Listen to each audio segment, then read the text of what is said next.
All right, everybody. While you are enjoying that food that smells delicious, I hope, is it good? Is it really good? Excellent. All right, Derek made a good choice picking this spot. We are going to get started with the presentation because I don't want to keep you here all day. I know you're very busy. So the presentation we're talking about today, smarter systems, fewer people, better training. And the thesis of this talk is we're going to be talking about how AI is integrating into security systems and what that is doing on the physical response side of the security. Okay, this is not an anti-AI talk. I'm not gonna be here like, ooh, it's bad, because it's coming, right? There's nothing you can do about it. People are integrating this. So as we go through this, I like to say when I'm doing presentations, I'm talking with you, not at you. So if you have a question, or I say something, you're like, hey, Randy, that bumps into my reality, feel free to bring it up. I love being challenged because I get to learn more things. Make sense? I also do a lot of call and responses. You don't have to respond. So ask a question, don't feel pressure to have to say something with a mouthful of sandwich. That is totally fine. Does this look familiar to anyone who works on the physical side of security? Yes? I like to call this the polyester pile. And it is the way that most systems use physical support. They don't put their dollars into training. They put their dollars into more people to overwhelm the problem. Okay? That is an issue as AI starts to replace roles. So this lovely shot is from 2012, I believe. Sorry, 2020. It's in Saskatoon. One person was being followed. We're going to laugh for Saskatoon. One person was being followed. It took five fully grown security agents to get control over one subject. And guess how long it took them to do it? Way too long is the correct answer. 5 minutes. So for 5 minutes, 5 people overwhelmed somebody. How do we think that looked to the public?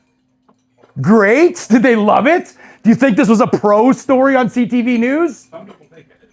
So, sure. The average person, let's not make any value judgments here. In my opinion, this can't happen, but this is the standard in the industry, whether you like it or not, right? People aren't investing training into physical skills. They're doing it in what I call couch training, and we're going to get to that in a second.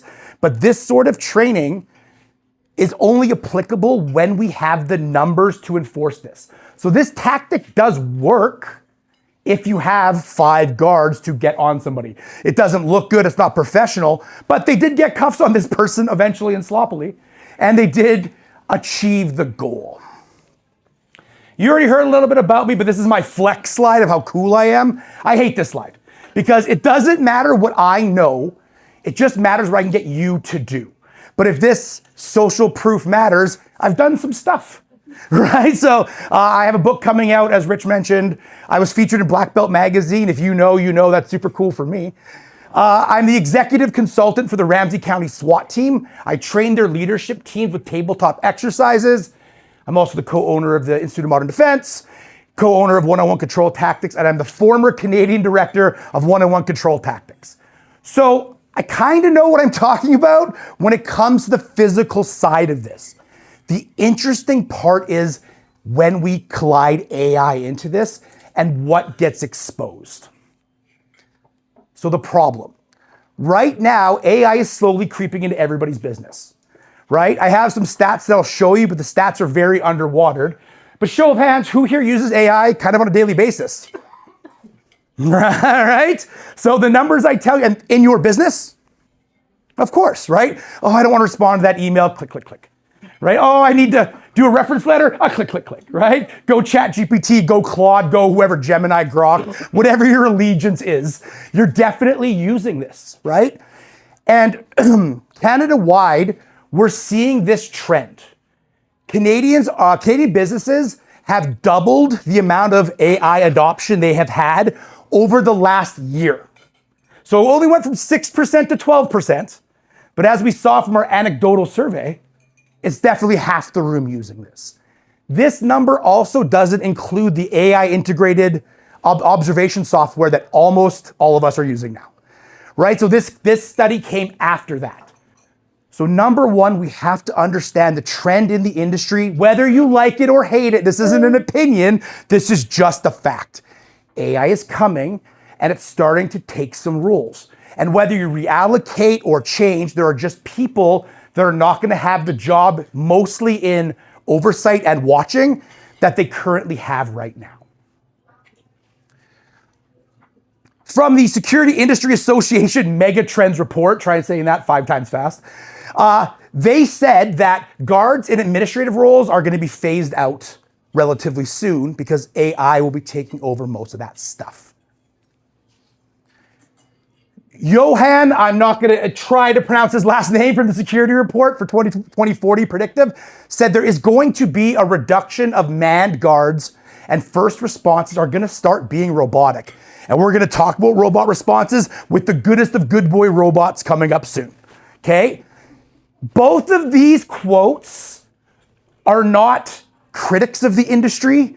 Both these quotes are not outsiders or analysts. These are in-industry people making these observations.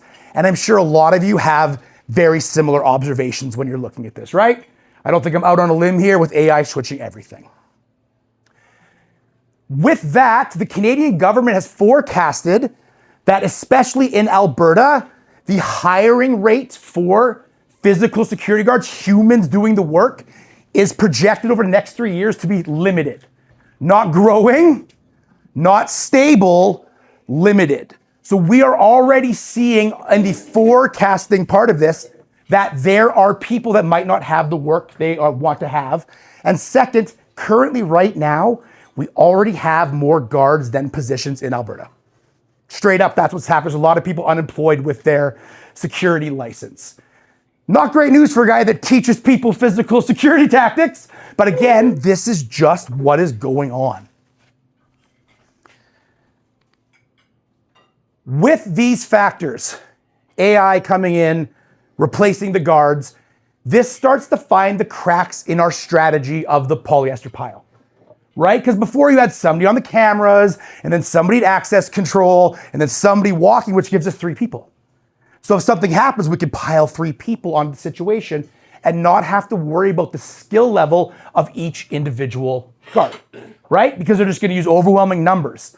But if we lose the access control person and we lose the overwatch person, all we have is the one person walking around, right? So this brings me to the point of this conversation, which is if and when AI starts to take over, we need to start investing in the humans that are around, because the physical skills they have or lack will be a huge glaring error, and you will be shown very quickly the cracks in that once we don't have the numbers to come through.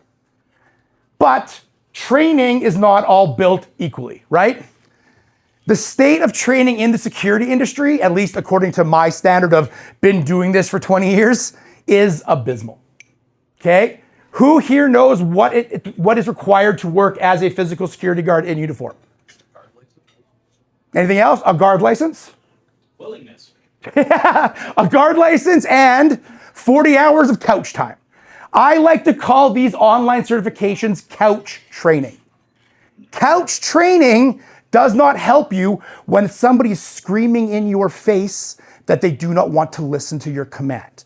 And while AI is lowering some of the threats, it's making the human factor more dangerous, because AI can detect, AI can deter, but AI cannot defend, right? So no matter how good our system gets, there's still gonna be a goon like me, hopefully in better shape, walking on in to put bracelets on somebody because of what is happening. Does that make sense? We follow me so far? It's a little bit of a walk on this conversation, so we got it. So the issue we have is there's no physical component in the ABST course. You know that, right? You could do it online. We're developing an online program for it right now. But this only worked as the standard for one, it protects the liability of the government, not really you, right? And because of numbers, it was okay. We have to change the standard. There is just no way around it. I had 40 quotes here, and I was like, that's too many, so I'm gonna smash it down. Michigan State, the federal government in the US, and industry trade publications are all saying the same thing. Guards are not prepared for physical confrontations. Do you know what happens when an unprepared guard goes into a chaotic situation? Anybody? Yes. Yes. I like to say there's one of three things that's going to happen when you run into the chaos that is working security, right? Because if you've worn a uniform, you know your job is 90% dull and boring and you want to go home, and 10%, oh my God, oh my God, oh my God, what is happening, right? In that 10%, oh my God, oh my God, oh my God, if you do not have a proper level of training, you either A, underperform, freeze, panic, not know what to do, and then the person will do what they wish to do. You will overperform, which is worse. You will escalate. You will go to a higher level. You will draw tools that maybe you shouldn't have on your belt because you are frightened of that situation, right? So understanding we have overperform, underperform, and then we have that middle ground. The middle ground is luck and a little bit of the roll of the dice. Without training, humans do not perform well in unknown situations. We need to have some kind of place to go in our head when things go bad, right? So if you ever come to us, has anybody here had this situation? You walk up to something, you're working on your computer, whatever, and then something novel happens, you're like, what was that? Right? And then you go into a loop of trying to discover what happens. Now imagine that happens when somebody's punching you, right? Or somebody's trying to grab you or poke you or run away. If you have that freeze, you don't have a response, that plan, you are going to be in trouble. And I'll tell you right now, ABST does not cover what to do when things go south. This is me. This is my old event security company. It was called KPC Security. And we used to do events all the time. While training is important, the training has to match the scenario the guard is in. You can get a mismatch of training because somebody goes and takes a Muay Thai class or a BJJ class, and they think that is going to be what happens in security. And while that is a great middle ground to have, I'm not saying don't train. That'd be crazy for a guy that owns a gym, right? But I am saying that if your training is mismatched to the environment, you're going to get in trouble. So this picture's old. You can see there's no gray in my beard and I have my hair. So it's a little bit dated. This was before ABST. This was before a lot of insurancing. So we kind of ran this as a side hustle. And this is at an event called Bullarama. If you've been to Lamont, it's this huge event where a bunch of cowboys come. It's really, really cool. If you get a chance to check it out, you like cowboy culture, I would go check it. The mandate we had was, and this might shock some of you, 1 guard per 125 people. Well, those numbers wrong? Is that too high? Absolutely. So this group is not just fighters. Some of these people are just wearing shirts because we need bodies. And all of you know this because some of you are hiring people just to put shirts on for the bodies of the contract. The authority these people had literally came from a $25 t-shirt. Look, I'm security. You must respect me. I just rode 5 bulls. I don't respect you. Uh-oh, what are we going to do, right? Luckily, Chipper Randy has been doing the physical skills his whole life. So my business model was basically, come get dad, and I will deal with any situation, okay? With 3,000 people in the room, come get dad is also a bad strategy because I might be dealing with something else. So I'm not gonna point him out in here, but one of the people in this picture has more titles than a bookstore in Muay Thai. He has world championships on his wall. He is a very good fighter and he is very known. And if you know, you'll see him in there. He's a good friend of mine. So when I saw the Muay Thai champion go deal with the situation, my brain went, well, he's got it, right? This guy's the king of the world. He has all these shiny belts. So I turned to deal with something else. And then I looked over and saw in person the mismatch of training.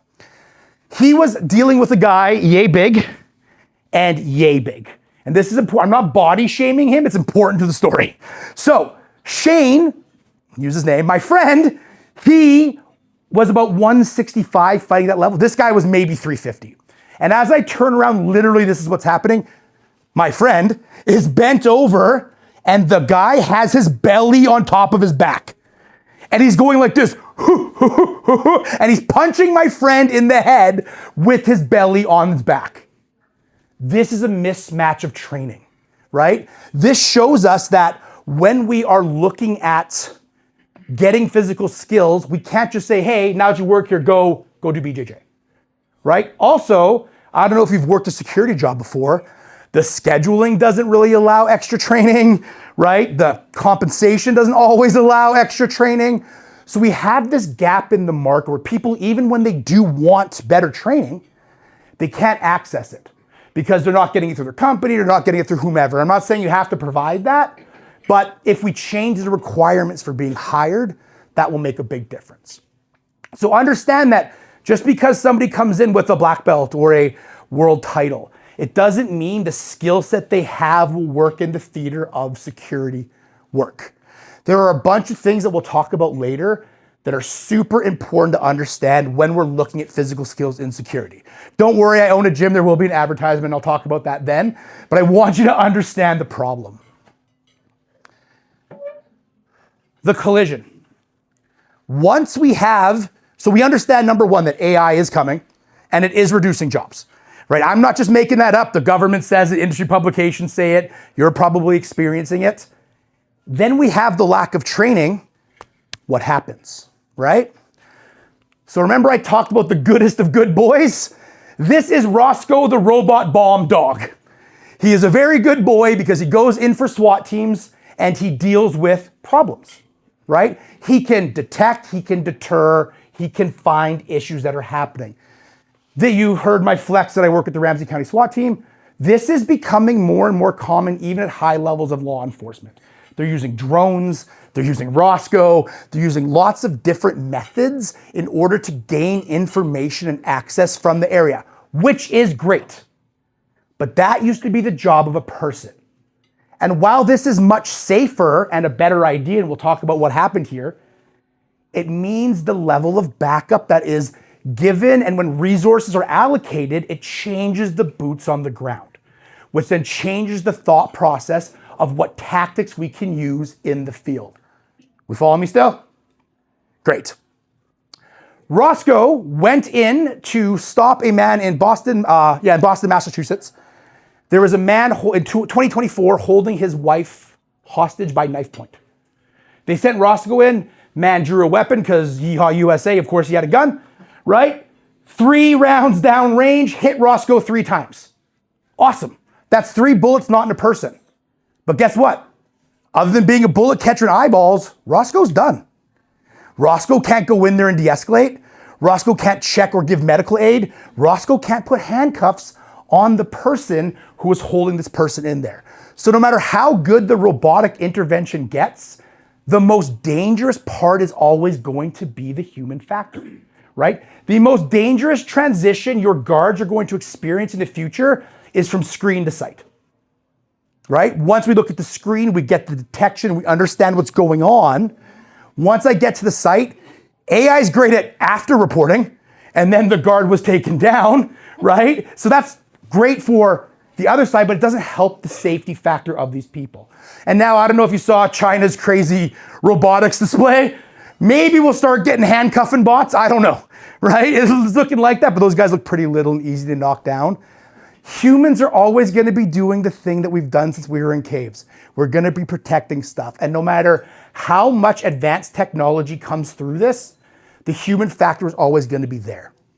But the issue is now the human factor is only at the highest levels of problem, right? Because if AI is dealing with detection and deterrence, you're only sending a human in when the AI can't handle it. If they walk in with a low level of training, what do we expect the result is going to be? Right? So again, I'm not against AI. The best boy, 3 bullets. That's amazing. Go dog, go. Right? But somebody's got to go, all right, now that Roscoe's been shot, I got to start putting handcuffs on people. Like I mentioned, even the company that makes Roscoe, Spotter Global, very much says the same thing. So this is, again, isn't me predicting or making stuff up. It's talking about what the differences are in the situation. Detect, deter, but not defend. That's how Spotter sells this stuff. But the problem is, and I'm sure you've experienced this, and this is not a shot at you if you are in this category, but most of the people making the decisions on manpower have never done the manpower job, right? So they look at it as a budget line. We have this much money. Let's get 2 Roscoes and let's fire or not hire 3 humans, 4 humans, 5 humans, right? But then it comes down to this training choke point, right? Is if they have no training, they just have couch training, right? Got my ABST, now I'm gonna go in and deal with something after getting off the couch with 0 physical skills, 0 stress inoculation, 0 ability to identify a threat. It's gonna get dangerous. I don't wanna be alarmist, but just do the math yourself, right? Less people were relying on numbers are taken away, and there is no advocacy for training really, because training is seen as a budget issue, not as something we give to the guard. Nothing wrong with that, that's just the state of affairs. There is a cost for doing nothing, right? What can we do to solve this? You can do nothing.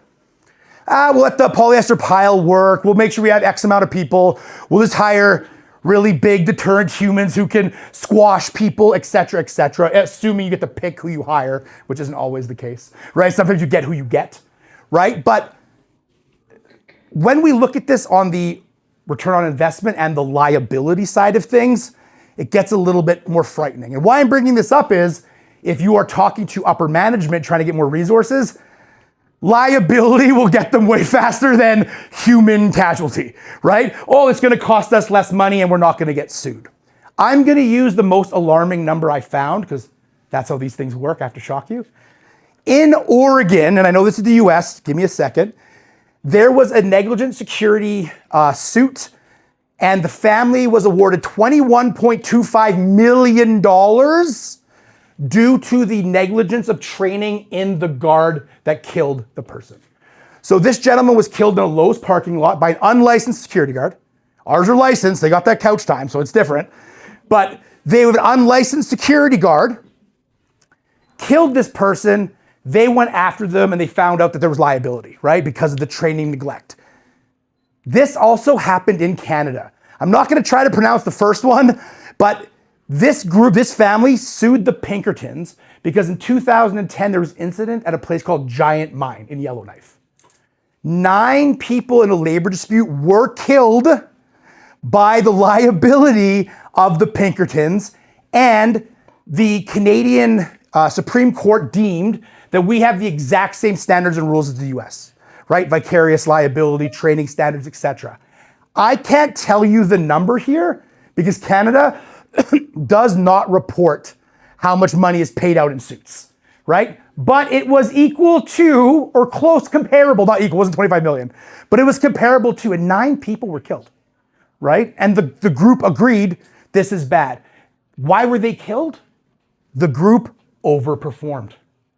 They had no training, they didn't know what to do in a situation this chaotic, and they went to high-level uses of force with 0 ability or effect to do that, and 9 people lost their lives. Our industry is a serious industry. It is dangerous. People are putting their lives on the line. They're literally standing in front of stuff in order to make sure people are protected. And when that goes wrong because of lack of training, right, because of vicarious liability, it's not just dollars, it's people's lives. People are dying because training is not something that we advocate for, because again, send more guards. Just send more guards. Polyester pile them. Get it figured out. The fix.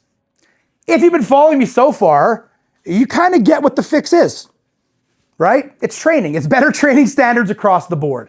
And when we talk about training standards, it's not just for the companies, it's also for the guards. Because when budgets start to shrink, who's getting fired first?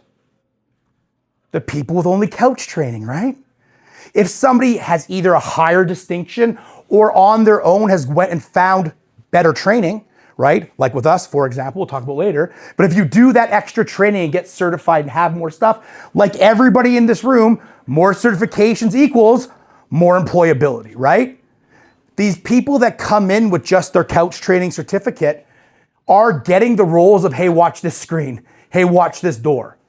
As those roles go, if you are on this level, you need to up your resume. It's coming. Limited. More guards in Alberta than have jobs right now. Right? It's important to pay attention to these things. So imagine, AI has detected a threat. It is deemed the threat requires a human factor. It cannot deter it through speakers or lights or sound or whatever method you're using to try to deter people in your physical sites. And they say we need a person to go there. One person, 2 a.m. They walk through the door and they encounter a problem the AI can't handle. What does that mean? This has to go hands-on. What level of training did this person require? 40 hours on a couch, right? If you as a company allow this single person to go into this room without physical training and they get harmed, can they sue you? The Supreme Court says, sure can. They absolutely can come at you for what is going on. So a higher training standard is better for the guards, it's better for the industry, and it's better for the company, right? Because we're not getting lawsuits, we're not getting the liability that's coming through. What does good training look like? What should our guards be able to accomplish when they are going hands-on? Number one, they need presence and situational awareness. We all know what presence means. They should look good, their uniform should be clean and pressed, etc. I was trying to find the meme, but I couldn't. But if you remember, let's go back when memes were just pictures and not videos, way back. Did you guys see the meme where there was like a little skinny teenager looking at a cop and he was very out of shape? And he had like the ruffly shirt and you could see his face like, should I run? And yeah, he did. And did he get away? Yeah, absolutely, right? Because the guy wasn't there. So presence, I'm not saying, again, I'm not body shaming. I'm not in the best shape in the world, but looking crisp, looking present. I didn't come here in my workout gear, right? I wanted to give some sort of presence in order to be seen as an expert. Our guards need to have that. Next is situational awareness. I hate the term expert because when the term expert gets thrown around, people turn their brains off. Oh, this guy knows what he's talking about. He's an expert. I won't critically think at all. Critical thinking is the only skill that's going to help you by yourself, right? I remember I was at a training with a group of doormen and they brought in this little Wing Chun guy. And he was talking about doing like really quick punches. And this big guy, our guy was like, yay, big, huge. He's like, I don't understand the punches. I'm like, I saw you pick a guy up like Bane and throw him outside. You don't need chain punches, bro. Right? You are fine. This is for me and this person, right? So understanding that presence was effective and the awareness. The expert told this guy something and he thought everything I know is wrong because they're the expert. That's not correct. This also happens when we give the authority to the AI. Oh, the AI is doing all the situational awareness. It's the one monitoring. So I, as the physical guard, do not have to pay attention because this advanced system, this God computer, is doing all the work for me. Again, you use AI every day. They ain't God computers, right? They make mistakes consistently, and I don't know if you are also abusive to your AI, but I yell at mine quite a bit. So because of the bad things it produces, I just do to a point where I'm like apologizing to it, and my wife's like, what is wrong with you? It's a whole thing. On that note, next up is good communication skills. AI is not gonna be like, excuse me, sir, your tone is too high. That's not gonna work, right? Even if it's a cool Claude voice or whatever, it still needs to be a person reading the body language, seeing the environment, poking and testing the waters. If they cannot communicate well, they might escalate the situation, right? If you're the guy I'm coming up to, I'm like, hey, quit effing around, bro, let's go. That's not the best communication strategy for dealing with what's happening. But I've literally seen people do that in a uniform representing some companies, right? Walking up, not caring, not having good communication. These skills are learnt, right? Charm is a skill. Babies don't come out of the womb and go, what's up, nurses, right? You have to learn how to do these things. Training is the way that we do it. Next, we need de-escalation skills. If you are fearing for your life, honestly, and not like in a South Park way, but you are fearing for your life, when you are communicating, you might get extra defensive in a place you don't need to. Confidence comes through competence. It comes through reps and training, not in the moment problem solving. This is where issues get done incorrectly. And last but not least, and I think by far the most important part of this whole conversation, is goal-based responses to the entire use of force spectrum. Hopefully you and your guards know about the use of force spectrum. We're in Canada, use a little wheel from the RCMP, right? Seems to be the model. There's a ton of these going around. But your physical security needs to know what to do if this is a lethal threat, right? If this is just an aggressive person. What is the standard operating procedure? Because when you are under stress, the critical thinking part of your brain shuts off. The neocortex goes away, and all you have left is habit and ritual. You build habit and ritual in training. So then when something scares you or affects you or surprises you, and your brain shuts down and goes, tiger, push, pull, twist, lose all your skill sets, you have something to default to. This is why training is so important, not just in the hee-yaw parts and the cuffing parts, but in the communication, right? We do lots of games where we do confusing questions, right? So we'll walk and be like, hey, name Madonna's first 10 albums. You're like, what? But just thinking like that and getting nonsensical, asymmetric questions starts to teach plasticity to your brain. Lets you deal with, because you're gonna run into stuff. Has anybody been to the library lately? You're gonna run into some stuff at places like that where potentially the person might be yelling at you about spiritual beliefs, or they need drugs, or whatever. And just that new information might put you into a defensive cascade and shut you down. Our guards don't have that luxury, because that might be a setup for a strike, or an escape, or a distraction when the person's doing property damage, etc. They need to know when to go and when not to go and what the goal is. The amount of people I've seen do something. So I was a bouncer for a very long time. That's where most of my security experience comes from. What is the goal of a bouncer? Keep people safe. Yep, exactly what you said, eject. Your job is to get them outside. The amount of guys I saw putting people on the ground and going in a mount, I'm like, they're still in the bar, bro. The whole purpose of your job is to get them outside. But because they didn't know what the goal of their training was, they just defaulted to habit and ritual. They defaulted to the thing they trained the most. Has anybody seen this? Right? Yeah, people just defaulting to what they did last, right? So they need to have good presence, because presence is a deterrent, but AI is taking it over. I'm not saying they get to wear wrinkly uniforms now. I'm just saying it's less important than it was even 5 years ago. Good communication, de-escalation, and goal-based responses. When you are training, there is an issue in the training market that I pick on all the time. And I'm not going to mention any names or companies. I'm not trying to poo-poo on anybody. But a lot of defensive tactics looks a lot like Cobra Kai.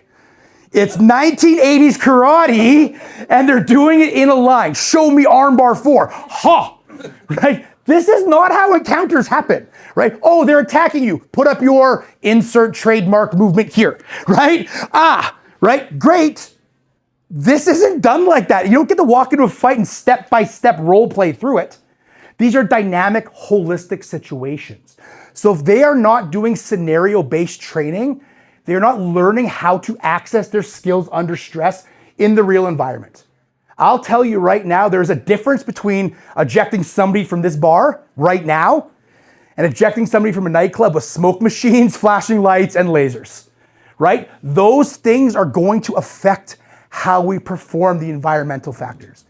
And what the scenario shows is these situations are dynamic, right? Because one of the biggest issues we have in liability is when you deal with the threats. The threat has legally ended, and you continue dealing with that threat as if it was the same as it was before, right? So the example I like to use is, let's say I'm trying to eject somebody, they're huge, and I'm scared, and I'm using high level force. If they step backwards and break their ankle, I don't get to be like, ha-ha, and then do all this stuff. The threat level has changed. If you don't play in scenarios, the up and the down, it's going to change things. The other thing that you need to add into your training, whether you train with us or somebody else, is add verbals. I don't know why defensive tactics thinks that violence happens in a Charlie Chaplin film, but there is going to be communication. They're going to say maybe mean things about your mom or your orientation or your religion, right? They're bad people, right? They're gonna say bad stuff to get a rise out of you. If you're not inoculated to that while being able to perform your skills, you're gonna have a bad time. You're gonna overreact or underreact. So when we're doing the training, it can't be, all right, you finish your training, show me move 1, check. Show me move 2, check. It has to be, this is a scenario. This person is pretending to have a knife.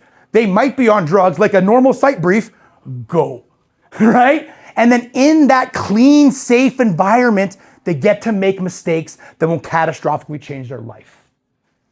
Next, stress inoculated. Yelling, swearing, changing things. Somebody's bleeding. Taking a stop the bleed course helps that sort of stuff as well. And then last, it has to be repeatable. Now I know repeatable sounds like a no duh moment, but if I have to arrest this table for some reason, and I'm out of breath on you, I'm gonna get in trouble as I move through the group. So I have to be able to do the same skill accurately over and over and over again. This does not require a high level of conditioning. It requires a high level of goal setting and knowing what you're trying to accomplish. Does that make sense? So when we're looking at what a guard can do, these are the check boxes, and if they don't have it, this is the way to do it. Checklist training just gets people hurt.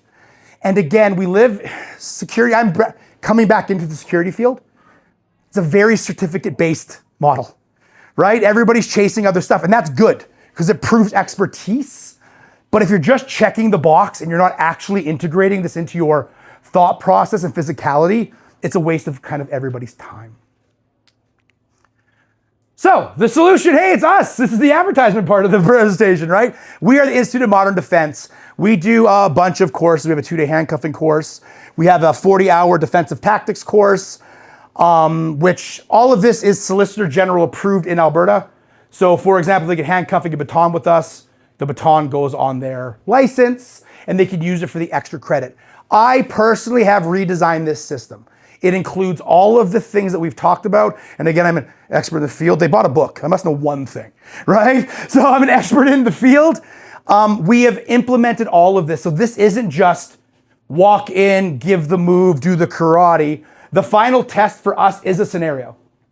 And you can only make 2 mistakes or you don't pass. And we fail people. If that sucks for you, I'm sorry, but we will not let people go into the field without some sort of extra training. So to wrap this whole conversation up, AI is coming, whether you like it or not. And the way that we've disguised the lack of training in security, which is the polyester pile, is now going away. Because we're no longer gonna have the numbers or the resources in order to do the strategy that has arguably worked so far up to this point. So what that means is the human factors you have in your agency or group or yourself have to rely solo, and they have to have a higher level of training standard than just sitting on a couch and checking boxes. Because if they have no reps in a real life situation, they're going to have a very bad time when it comes to actually doing the job. Does anybody have any questions? It was so good. You figured out such a great progress. I answered all of your questions. That's great. Or you're like, get this guy off the stage. Who has seen this? Has anybody seen any of this stuff happening? AI replacing, yes? Yeah, well, I mean, obviously I work at a government. Right. So we actually do encourage other pieces like, the ICS command structure. Good. I always go for train up at least 2 levels and but know the person for every level below you. I love that. I don't disagree with anything you've said there. What we're doing is approaching from a slightly different lens of augmenting AI. Always got to be verified by a human being. Right. But yes, I do agree that it will take, I'd say more so from private industry, reduce the amount of people there. And I was part of a team that actually piloted the Soldier Act for security guards back in 2011. Oh, wow. And one of the things we said right away is don't make this online. Yeah. And there was only a couple of places able to deliver that 40-hour training. Right. And people were assessed and were failed. Mm-hmm. They put this online. COVID. I'm going to be blunt, it went to shit. People were doing it for other people. Mm-hmm. We uncovered a number of pieces.